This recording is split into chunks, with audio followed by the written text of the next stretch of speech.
रख ले अपनी कृपा जित द्वारे उभरे जित द्वारे। वाहिगुरु जी का खालसा वाहिगुरु जी की फतेह।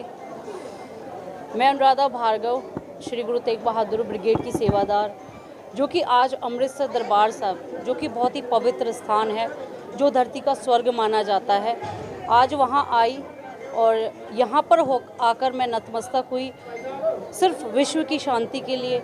और जो पंजाब के हालात हैं, आज जो हालात पंजाब के बन चुके हैं, जहां हमारे पंजाबी और सिख भाइयों को बहुत कुछ सहना पड़ रहा है, उसकी अमन और शांति के लिए मैंने आज दरबार साहब आकर मत्था टेका और गुरु साहिब जी से अरदास की कि गुरु साहिब जी, आपका सजाया हुआ खालसा पंथ है, आप इस खालसा पंथ की स्वयं ही रक्षा करें।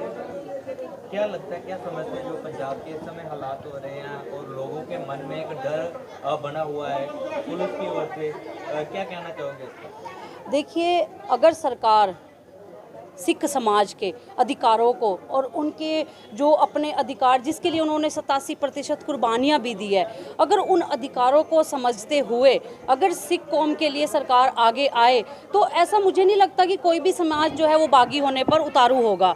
आज आप देखिए कि सिख समाज, जहाँ तक मैं सिख समाज को जानती हूँ, मैंने इतिहास पढ़ा है सिखों का, आप ये देखिए, जहाँ तक सिखों की बात करें तो विश्व की सबसे शक्तिशाली कौम, न्यायप्रिय, न्याय पर चलने वाली, स्वाभिमानी, सहनशील, सभ्य, और यहाँ तक कि मैं आपको बताऊं कि अन्याय के विरुद्ध लड़ने वाली जो कौम है वो सिख कौम ही है।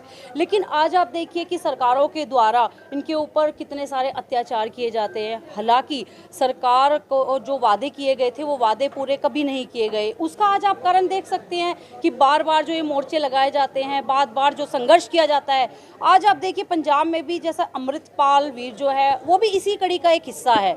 जिस प्रकार से आज संघर्ष किए जा रहे हैं, क्योंकि सरकार के द्वारा किए गए वादे पूरे नहीं हुए। जो सिख कौम है उसके ऊपर मुगल काल से ही इतने अत्याचार किए जा रहे हैं।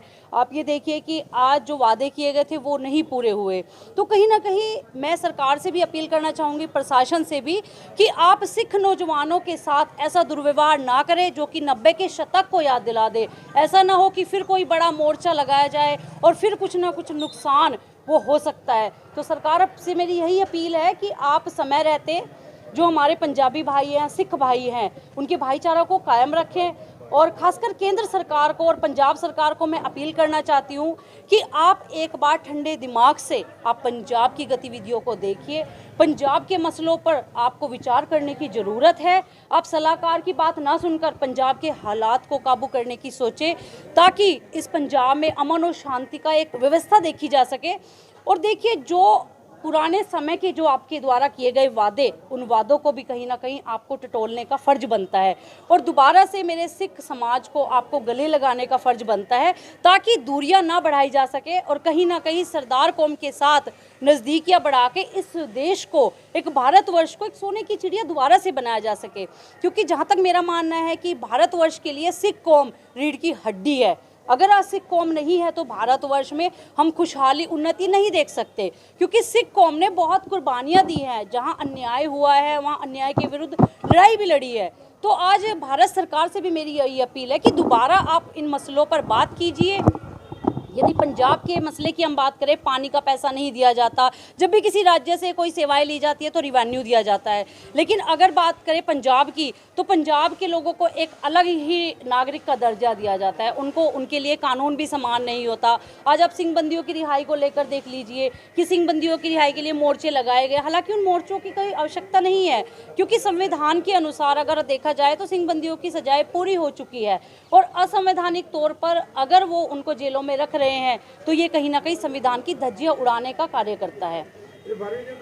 अमृतपाल जी को किस नजरिए से आप देखते हैं? देखिए, मैंने पहले भी बताया कि जब हमारे देश में सिखों ने कुर्बानियां दी और सिखों ने की कुर्बानियों के अनुसार जब सिखों ने चाहा कि हमारे अधिकार कहीं ना कहीं मिलेंगे, उन कुर्बानियों का कहीं ना कहीं असर होगा, हमें भी एक समान नागरिक का दर्जा इस भारतवर्ष में प्राप्त होगा, लेकिन वो जब समय रहते उनको नहीं दिया जाता। आप किसान आंदोलन देख लीजिए या कहीं आप बेअदबी के मामले देख लीजिए, कहीं जब न्याय नहीं मिलता तो ऐसे नौजवान दीप सिद्धू, अमृतवीर जो अमृतपाल है और भी बहुत सारे ऐसे सिख नौजवान हैं जो आज मजबूर हो जाते हैं। और खासकर एक बात कि केंद्र सरकार को ये बात तब समझ लानी चाहिए जब कोई भी नौजवान अपनी आवाज़ को बुलंद करता है, खासकर पंजाब से। अगर कोई भी अमृतपाल जब दुबई से आया तब सरकार ने इस बात पर संज्ञान क्यों नहीं लिया, क्यों इस बात को सरकार ने बढ़ाया और इस बात को बढ़ाकर आज एक इतना बड़ा मुद्दा सरकार ने बना दिया। आप देखिए कि अगर कोई आवाज़ पंजाब से उठती है, कोई सिख नौजवान अपनी मांग करता है तो तभी उस पर कोई ना कोई बातचीत करके उसका हल किया जा सकता है। लेकिन राजनीति आप देख सकते हैं, सरकार कोई भी हो लेकिन अपनी राजनीति चमकाने के चक्कर में वो कहीं ना कहीं इसको बहुत बड़ा मुद्दा बना देती है और आज उसी का जो परिणाम है वो आज पंजाब में देखने को मिल रहा है। जो सारा एविडेंस आ रहा है, पुलिस निकाल रही है कि इसको कितना सही मानते हैं आप? देखिए, मैंने आपको फिर भी बताया कि राजनीतिक रूप देने का प्रयास सरकारें ही करती है, चाहे वो 1984 हो, चाहे वो 90 हो, 1990 का दशक हो। और वो जो आज के भी हालात आप देख रहे हैं, आज के हालात भी उन्हीं पर आधारित है। आज पुलिस प्रशासन और सरकार मिलकर कुछ भी कर सकती है। आज देखिए, अगर मैं न्याय की बात करूं, क्योंकि मैं खुद एक एडवोकेसी से बिलोंग करती हूं, अगर हम एक लॉ की बात करें, लॉ एंड ऑर्डर की, अगर अमृतपाल के ऊपर कोई पर्चे दर्ज है तो उसको सामने लाए जाएं, उनकी एफआईआर सामने लाई जाए और देखा जाए कि किस तरीके से उसके ऊपर ऑफेंस बनता है। अगर वो कोई ऐसा कार्य करता है तो उसकी भी छानबीन काफ़ी समय से करनी चाहिए थी। एकदम ऐसा ऑपरेशन करने की नौबत क्यों आई? क्योंकि आज अगर सिख धर्म से अगर कोई सिख इंसान उठकर, कोई सिख नवयुवक उठकर अपनी मांग को रखता है तब सरकार उस पर ध्यान नहीं देती। लेकिन जब हालात बहुत बिगड़ जाते हैं, राजनीतिक का विषय बन जाता है, एक मुद्दा बना दिया जाता है, तब सरकार अचानक से ऑपरेशंस के नाम रख देती है।